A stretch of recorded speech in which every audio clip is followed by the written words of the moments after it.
All right, welcome to SEC Tournament Preview here with Chris Muller. Ole Miss versus Vanderbilt, gonna take the mound today. I guess at about 1:30 ish. How you doing, Chris? Doing great, Steven. Obviously, a great day.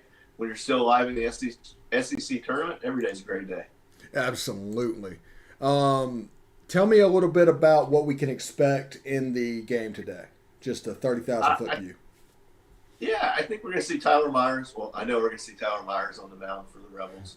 And Jack Leiter, a formidable foe, is going to pitch for Vanderbilt. So it should be an interesting game from that perspective.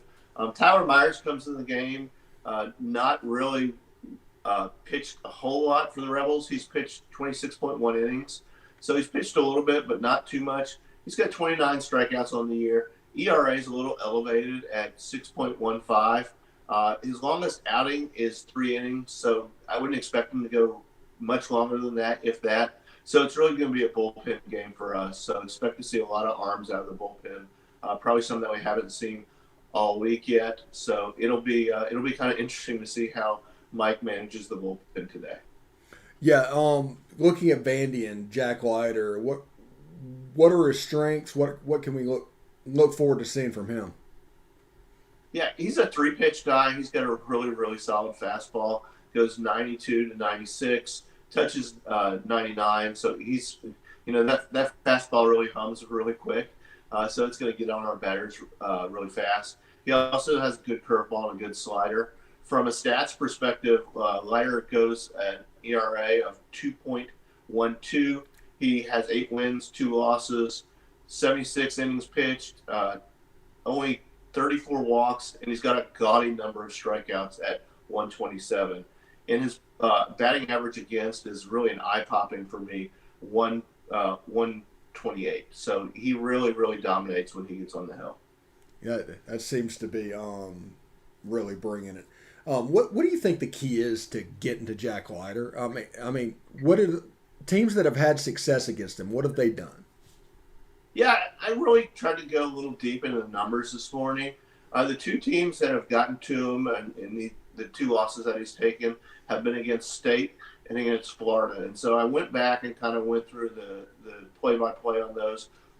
Those two teams really got to Leiter early, and they've really used the home run ball to benefit their outings. Both of them hit home runs in the first inning. State got a home run and 2 runs in their first inning, and then they added 2 more in the fifth on Leiter. And then Florida, 2 more home runs in the third. So really the key for the Rebels is going to be to see if we can get one of those pitches that are a little bit higher up, and we can really bang the ball out of the yard. Yeah, it sounds. Even though he throws the ball so hard, like we really don't fear velocity as a team. So it's basically fastball hunting and hope that he's off a little bit with that curveball that's so wicked. Yeah, I think with a guy like Leiter, it's almost like you have to guess fastball and hope you're right. Hmm. Yeah. Now I know. I think Carter Young, isn't he out this for this tournament for Vanderbilt? When he a scratch? I have not seen that, but it's very possible. Okay. Well, tell me a little bit about the Vandy lineup and what we can look forward to. I know we saw him like 3 weeks ago, but what's a little refresher? Yeah, we saw him a couple weeks ago as well as we saw him on Wednesday night. So they, very long ballish team. So they've got 3 guys that have double-digit home runs. Dominique Keegan is second in the league with a .372 batting average. So they really can stroke the ball. The top of their lineup really scares me, and that's what got to us on Wednesday night in relief in the ninth inning. So anytime we can avoid that top of the lineup, we're really going to do ourselves a lot of good. I talked a little bit about it in the previous show when we talked about Vandy the last time, but I went a little bit deeper. Enrique Bradfield Jr. just continues to impress me, and he impressed me again the other night. But his 42 stolen bases, again, we talked about Georgia and their number of stolen bases yesterday and how they didn't even compare to Bradfield's numbers. But 42 stolen bases is by far the most stolen bases in the league. And by far, I mean, it's double the next guy. In fact, the 42 stolen bases that he has is better than the second and third place guys combined. So he's a speed demon. If the ball gets down, as we saw on Wednesday night, he's going to take a base on us. So we've got to either A, keep him off the bases, or B, keep the ball up in Hayden's glove. Yes, and I have a theory. Just bear with me, kind of going off script here for a second. I have a theory about this.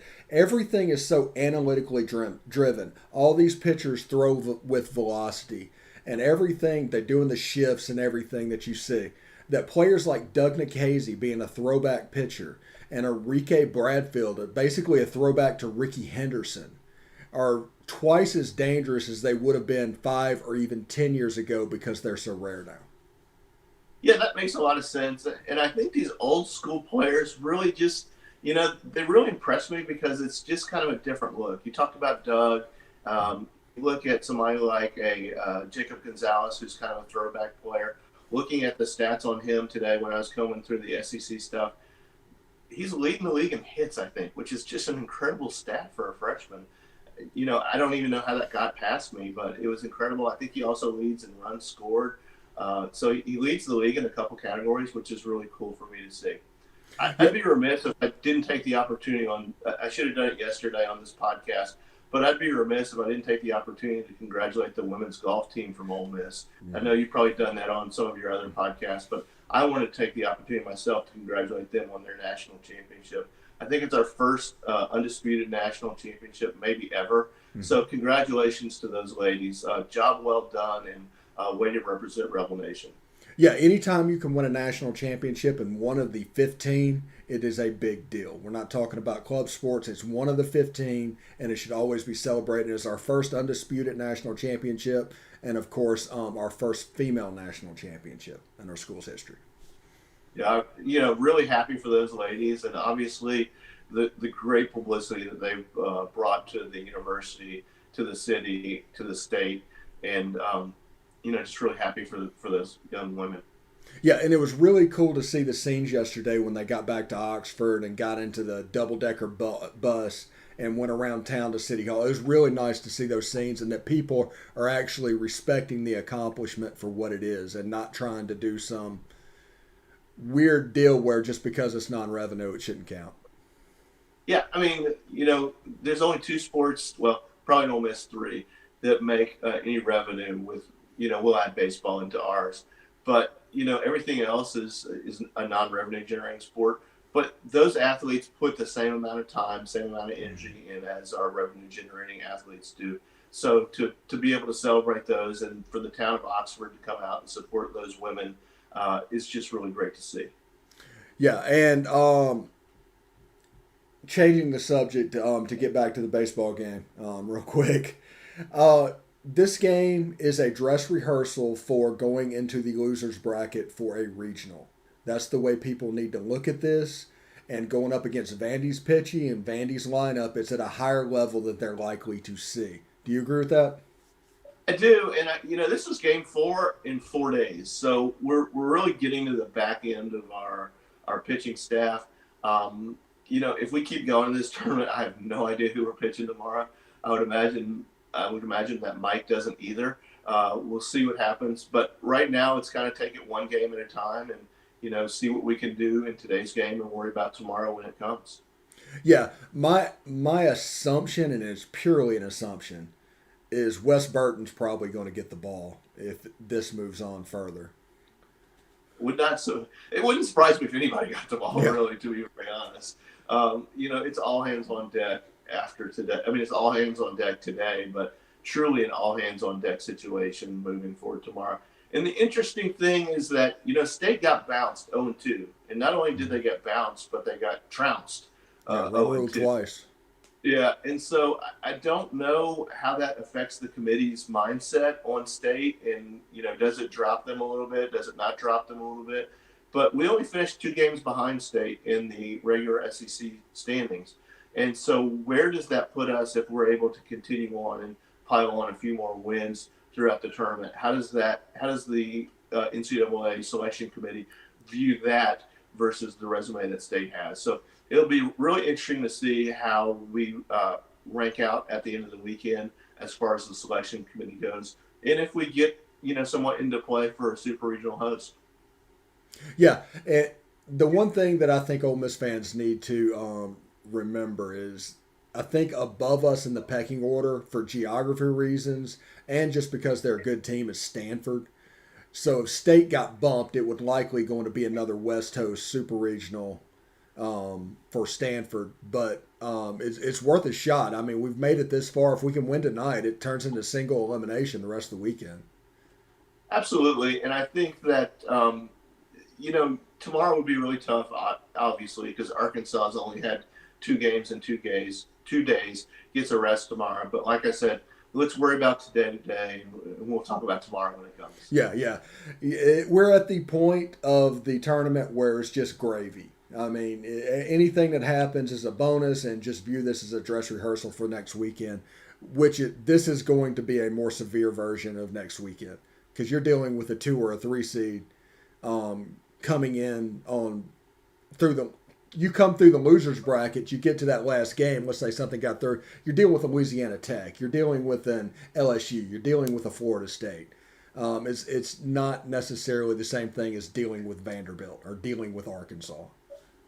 Yeah, any team that's left currently in the SEC tournament, absolutely, positively, 100% has a chance to make a run at Omaha. So, when you consider the competition level that we're dealing with, it's really great to see us perform at a really high level. And even though we lost Wednesday night, that game was nip and tuck. And Vanderbilt should thank their lucky stars that they won that game. Yeah, and Ole Miss has done well this season. I mean, the records and everything, dealing with Vanderbilt and Arkansas. Their struggle came against Florida, against LSU, against Texas A&M. There were some weird struggles there at the end whenever injuries started to pile up on them. But against the top teams where they can get up for it, they've actually performed quite well this year. They have, and the 2 series, you pointed them out, the 2 series that really befuddle, I think, a lot of us and most Rebel fans are the LSU series and that Texas A&M series. And that LSU series, even though we lost it, I'm going to look back on it and I'm going to look at it as a turning point because we really could have gone through the motions on Sunday. I think we were down 8-1, and it seemed I've gone back and watched that 8th inning before, and Richard Cross was already starting to look ahead to other games around the SEC and talk about what the future held for Ole Miss and stuff like that. And to see us come back and actually win that game, I personally think it was a turning point in the season for us. Yeah, that grand slam from T.J. McCants against LSU was probably the hit of the season. No doubt. And, I mean, I just think that there's a never give up attitude in that dugout, and it's, it permeates through each inning, each game. I think all the 7 runs in that game were scored with 2 outs. Or excuse me, that inning in that 8th inning with LSU were scored with 2 outs. So it's a never give up attitude that we seem to have, and it's with the amount of injuries that we've had this year, we've almost had to have that mindset, or we wouldn't be where we are. Yeah, and with Elko coming back into form, we haven't even talked to him about him today. Him coming back into form at just the right time, that makes that lineup that much dangerous. And with Elko batting in front of Chatagnier, all of a sudden Chatagner's coming alive. Yeah, Tim is. I can't believe Tim and what he's been able to do over the last 3-4 weeks ever since he came back. It's just incredible. The emotional boost that I think it's providing the dugout is absolutely huge. And then in the lineup, even he's drawing intentional walks from people, which is important for us. He's 4 home runs since his return. So his contribution has just been an emotional lift in the dugout that, we see our captain out there and he can do really good things. But it's a production standpoint at this point. And he has the absolute ability to clear things up in the lineup for us. Yeah, and one more thing before we get out of here, and this might be something you haven't even noticed, but all season this year has been different batting stances for John Rice Plumlee. Yesterday, his batting stance mirrored Jacob Gonzalez, and he laced a double down the line. Do you think he's onto something? I did not notice that, but Mm-hmm. I'm sure he and Clem work daily on different stances and different approaches to hitting the ball. John Rice Plumlee is just an absolute joy to watch. Mm-hmm. Another energy guy, and we talk about energy guys on the show a lot, but golly, it seems like every single one of our guys brings something to the dugout, to the lineup, and John Rice Plumlee absolutely brings the energy every day. All right. Ole Miss versus Vanderbilt, 1:30-ish Central today, 2:30-ish Eastern. Here with Chris Muller previewing the game. Just want to say goodbye and hotty toddy. How do you, Todd?